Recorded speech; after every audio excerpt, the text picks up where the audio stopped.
When ordinary people get their hands on wealth, power, and authority, it can drive them to do just about anything. And unfortunately, that also includes some pretty serious high profile crimes like murder, sexual assault, and kidnapping. But in this video, we're focusing specifically on killings and murders committed by individuals who are not just wealthy, but insanely rich, wielding immense power and influence. So without wasting any more time, let's head on to the video. 5 murders committed by the absurdly rich. 1. Michael Skakel. I know the best chance of my getting this parole is to admit guilt to this crime. But again, 10 and a half years later, I can't do that. I did not commit this crime. This case involves the wealthy Skakel family. Yes, the same Skakel family that had Kennedy connections. In fact, it's one of the cases that will make you question the country's justice system. 2 sons of the Skakel family, Michael and Thomas, used to live with their tutors and nannies. Their father rarely visited them, allowing them to go free while being supervised by staff members. Fast forward a few years, Michael develops a crush on a girl named Martha. Tragedy strikes when Martha was found dead in her own backyard. The scene was shocking and hard to digest. Her body was found with pants down and a golf club from the Skakel estate laid beside her, bashed in her head. Rumors started circulating around Thomas as he was the last person seen with Martha. Both brothers passed lie detector tests, but things got messier. People claimed Michael bragged about something related to Martha, and his story for that night kept changing like a bad story. Finally, in 2000, justice seemed to prevail. Michael Skakel was convicted of Martha's murder. But hold on, there's another twist. Years later, the courts agreed Michael's first trial wasn't fair and ordered a new one, and the crazy part is prosecutors decided not to retry him. So Michael Skakel walks free today, leaving a trail of unanswered questions and a chilling mystery about what happened to Martha Moxley. 2. Ashton Sachs. What weapon did you have with you? Explain to me what you did first. The parents went first. You saw your parents in the bed? Then what?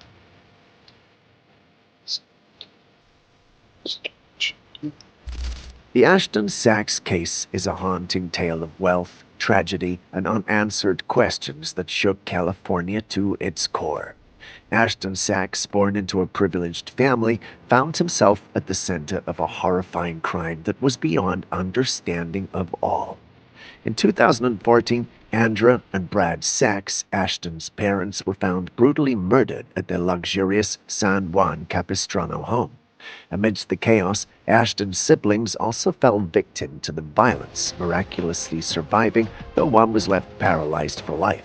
The shocking nature of the crime shattered the perfect family life.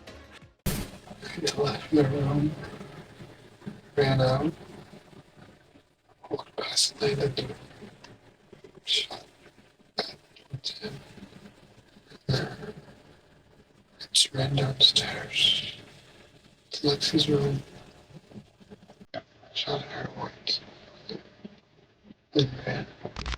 As investigators delved into the case, rumors swirled about tensions within the family, adding layers of complexity to the narrative.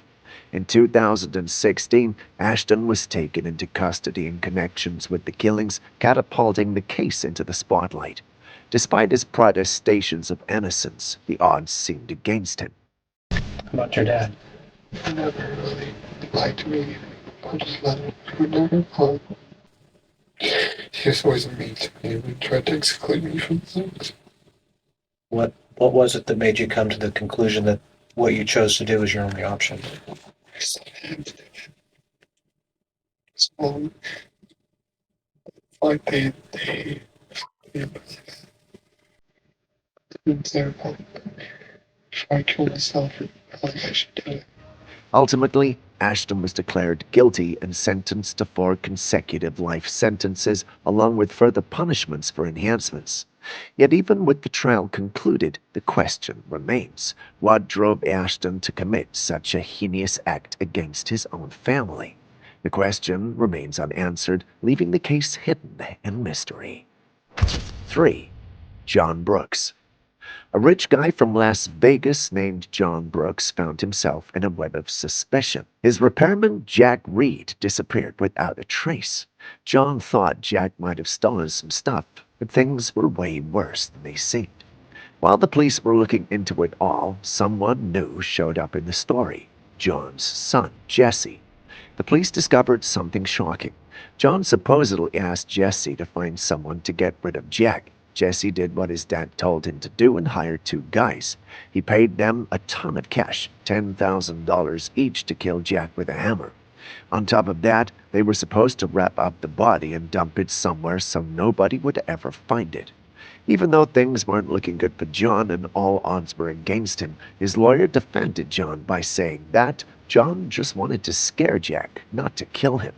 The judge didn't believe this story and gave John a long prison sentence, a lifetime in jail. This was a milestone in itself because it was the first time in 50 years someone in Las Vegas got life in prison for murder. 4. Robert Durst. Did you kill Susan Berman? No, Do you know who did? no, I do not. If in fact you had killed her, would you tell us? No. Robert Durst, heir to a New York real estate empire, became entangled in a web of suspicion in the 1980s when his first wife, named Kathy McCormick Durst, suddenly disappeared in 1982. Despite a thorough search by the police, no sign of Kathy was ever found, and unfortunately the case was closed. But the year 2000 brought another chilling turn. When Robert's dear friend and writer Susan Berman was found dead in her house in Los Angeles, the timing of the death was unusual. It happened right before when authorities decided to reopen Kathy's disappearance case. It's also said that Berman knew some inside information regarding Kathy's case.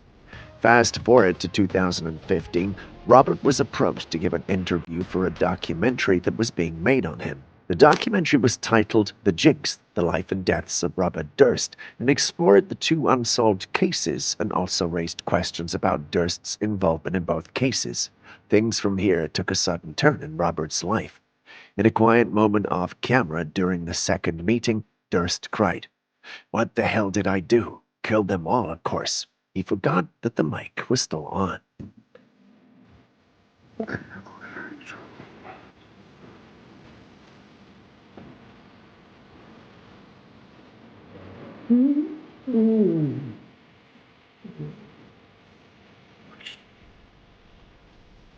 This unintentional confession led to the arrest of Robert on Susan Berman's murder.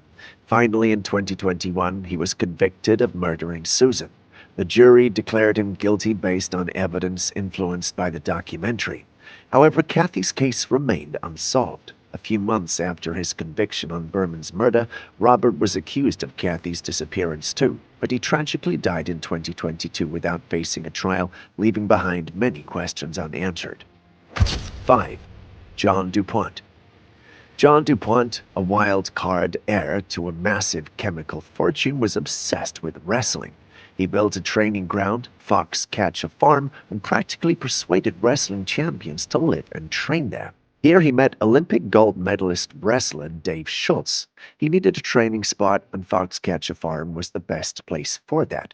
But things were about to take a turn from there, because John wasn't just a sponsor, he also wanted to step into the wrestling world and needed training, and Dave was a perfect fit for that. After 3 o'clock today, as a result of negotiations, we encouraged John Du Pont to exit his home, proceed in a southerly direction to a location where there were hot water boilers, and his intent was to make repairs to the boiler because he was without heat.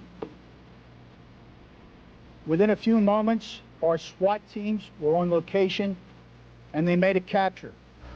John's behavior grew stranger by the day, and his demands became increasingly creepy. The dream training camp became a scene of mounting tension.